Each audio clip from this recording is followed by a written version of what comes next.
Hello student, welcome back to another video of economics. I am Rajesh Sharma. सो देखिए student, आज की इस वीडियो में हम आपको methods of measurement of elasticity of demand, आज की इस वीडियो में हम आपको मांग की लोच मापने की विधियां हम बताएंगे. लास्ट वीडियो मैंने आपको मांग की लोच की मीनिंग एंड डेफिनेशन और मांग की लोच के प्रकार और मांग की लोच की डिग्री, ये हमने आपको 3 टॉपिक कंप्लीट कराए थे.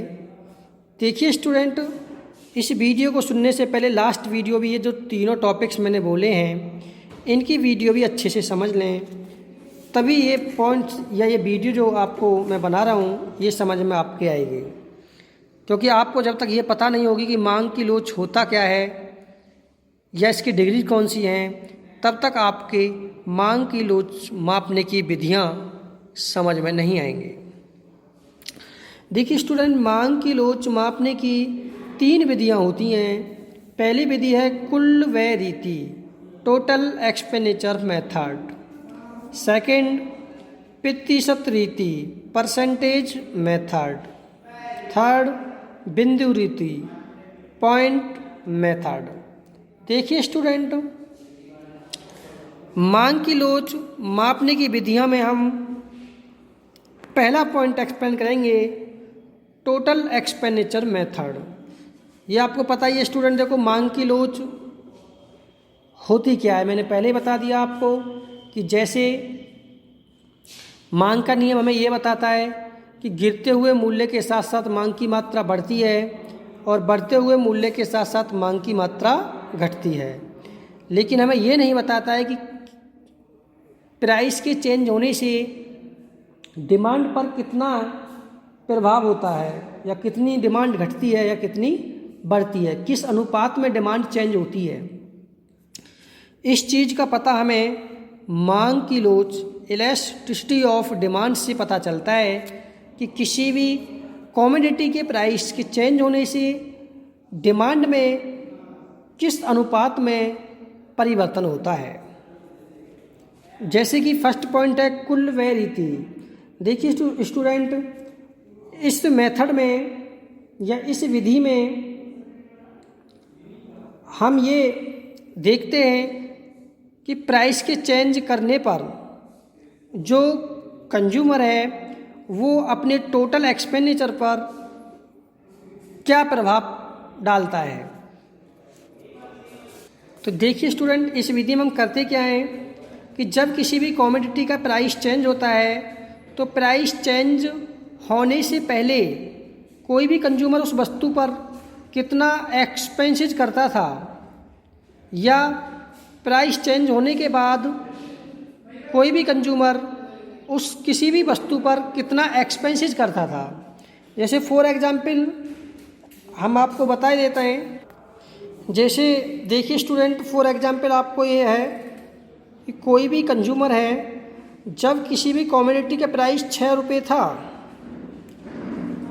तो 6 रुपये के हिसाब से वो 200 वस्तु खरीदता था और 1200 रुपये वो खर्च करता था उस वस्तु पर. कितना खर्च करता था? 1200 रुपये. तो ये देखिए स्टूडेंट, 1200 रुपये कुल व्यय करता है. उसके बाद देखिए प्राइस कम हो जाता है उस कमोडिटी का, तो वह 300 वस्तु खरीदने लगता है और 1200 रुपये ही खर्च करता है. इसी प्रकार से जब प्राइस बढ़ता है 8 रुपये तो वह 150 यूनिट खरीदने लगता है, 1200 रुपये ही खर्च करता है. तो देखिए कुल व्यय रीति यही चीज़ बताती है कि प्राइस के चेंज होने से जो कंज्यूमर है वो कुल व्यय और प्राइस के चेंज होने के बीच में रिलेशनशिप बताती है. ठीक है, देखो यहाँ लिखा भी हुआ है, यहाँ से देख सकते हो आप. इस विधि में मूल्य परिवर्तन से पूर्व तथा मूल्य परिवर्तन के बाद होने वाले कुल व्यय की परस्पर तुलना की जाती है. अब देखिए स्टूडेंट, टोटल एक्सपेंडिचर मेथड में तीन प्रकार से श्रेणियों में बांट सकते हैं। जैसे फर्स्ट पॉइंट है इकाई के बराबर लोच, यानी कि AD बराबर 1, इलास्टिसिटी ऑफ डिमांड बराबर 1। देखिए इसमें क्या होता है, जैसे अभी मैंने पॉइंट समझाया है कि इस मेथड में ये कुल व्यय रीति का पहला पॉइंट है कि इस मेथड में जो कंज्यूमर होता है, चाहे प्राइस कम हो या प्राइस बढ़ जाए, लेकिन उसका एक्सपेंडिचर इक्वल होता है। हर बार देखो 1200 रुपये खर्च करता है। जब कॉमोडिटी का प्राइस 6 रुपये था, लेकिन जब घट के 4 हो गया तब भी वो 1200 रुपये खर्च करता है, और तब बढ़ के 8 हो गया तब भी वो 1200 रुपये खर्च करता है। यह स्थिति होती है इकाई के बराबर लोच। अब देखिए स्टूडेंट, सेकंड पॉइंट होता है मांग की लोच इकाई से अधिक। देखिए स्टूडेंट, जब वस्तु के प्राइस में कमी होती है, कॉमोडिटी के प्राइस में कमी होती है, यदि कंज्यूमर अपना जो एक्सपेंसेस है उसे बढ़ा दे, और यदि किसी वस्तु का जो प्राइस है वो बढ़ता है तो वह अपने एक्सपेंसेस को कम कर देता है। ऐसी स्थिति मांग की लोच इकाई से अधिक कहलाती है। जैसे देखिए स्टूडेंट, जब प्राइस 6 रुपये था तो कंज्यूमर 1200 रुपये खर्च करता था। ये मूल स्थिति हो गई, ओरिजिनल कंडीशन। लेकिन जब प्राइस कम हो गया, घट के 4 रुपये हो गया, तो उसने अपना एक्सपेंसेस बढ़ा दिया, 1600 रुपये खर्च करने लगा। यानी कि जहाँ प्राइस कम हुआ उसने अपना एक्सपेंसेस बढ़ा दिया, डिमांड बढ़ा दी।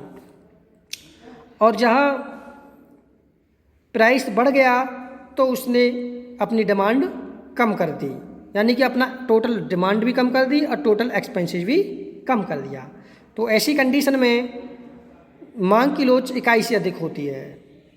अब नेक्स्ट पॉइंट आता है मांग की लोच इकाई से कम। देखिए, जिस कंडीशन में यदि प्राइस के घटने से टोटल एक्सपेंसेस भी घटता हो और प्राइस के बढ़ने से टोटल एक्सपेंसेस बढ़ता हो, तो ऐसी स्थिति मांग की लोच इकाई से कम कहलाती है। जैसे कोई भी कंज्यूमर जब किसी भी कॉमोडिटी का प्राइस 6 रुपये था तो वह 1200 रुपये खर्च करता था, लेकिन उसने प्राइस कम हुआ, 6 रुपये से घट के 4 रुपये हो गया, तो उसने अपने एक्सपेंसेस को भी कम कर दिया 900। जब प्राइस बढ़ गया तो एक्सपेंसेस भी बढ़ गया। ऐसी कंडीशन मांग की लोच इकाई से कम कहलाती है। राइट? कब? जब प्राइस के घटने से टोटल एक्सपेंसेस घटें और प्राइस के बढ़ने से टोटल एक्सपेंसेस भी बढ़ें, तो ये मांग की लोच इकाई से कम कहलाती है। तो देखिए स्टूडेंट, ये तीनों श्रेणियाँ आपके टोटल एक्सपेंडिचर मेथड की हैं। टोटल एक्सपेंडिचर मेथड में 3 प्रकार से लोच बन सकती है डिमांड की। राइट? अब देखिए सेकंड पॉइंट, परसेंटेज मेथड।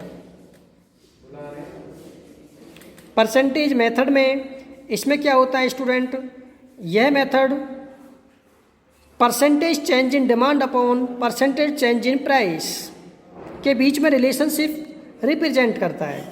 बताता है कि हमारे मांग में कितने प्रतिशत परिवर्तन हुआ और कीमत में कितने प्रतिशत परिवर्तन हुआ, इन दोनों की तुलना करता है।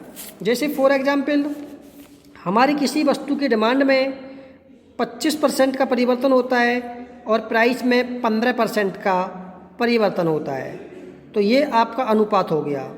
ये मेथड होता है आपका परसेंटेज मेथड। ओके, इस मेथड का जो प्रतिपादन किया था वो प्रोफेसर फ्लेक्स ने किया था। प्रोफेसर फ्लेक्स थे जिन्होंने प्रतिशत रीति का प्रतिपादन किया था। राइट? अब देखिए स्टूडेंट, थर्ड पॉइंट है आपका बिंदु रीति अथवा चाप रीति, पॉइंट मेथड। देखिए स्टूडेंट, इस विधि के अनुसार हम एक डिमांड कर्व तैयार करते हैं। यह विधि मांग के लोच के मापने की ज्यामिति विधि है। ज्यामिति विधि है, आपने गणित में पढ़ा होगा ज्यामिति विधि। इस विधि में हम क्या करते हैं, एक डिमांड कर्व बनाते हैं इस तरीके का। देखो ये डिमांड कर्व है आपका। डिमांड कर्व मैंने लास्ट वीडियो में भी आपको समझाया था, उस वीडियो में देखें कि डिमांड कर्व बनता कैसे। अब क्या होता है, यदि हमें डिमांड कर्व के आधार पर मांग की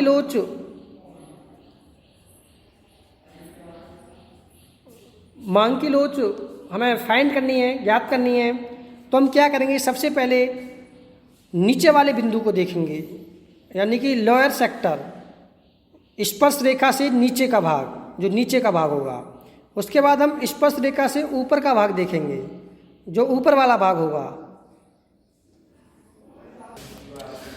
और जिस बिंदु पर हमें मांग की लोच ज्ञात करनी होती है, उस बिंदु के नीचे वाला भाग और उस बिंदु के ऊपर वाला भाग से हम रिलेशनशिप ज्ञात करते हैं। जैसे देखिए स्टूडेंट, हमें सपोज करो इस बिंदु पर ED बराबर 1, यानी कि elasticity of demand is equal to 1, तो इसका नीचे वाला बिंदु देख लेंगे, इसके ऊपर वाला बिंदु, जो भी इसमें प्राइस और डिमांड आ रही होगी उसके अकॉर्डिंग हम मांग की लोच ज्ञात कर लेते हैं। यानी कि इस विधि में हम लोअर सेक्टर अपॉन अपर सेक्टर के बीच में रिलेशनशिप फाइंड करते हैं। ओके, तो सभी स्टूडेंट वीडियो को सुन के टॉपिक तैयार करेंगे।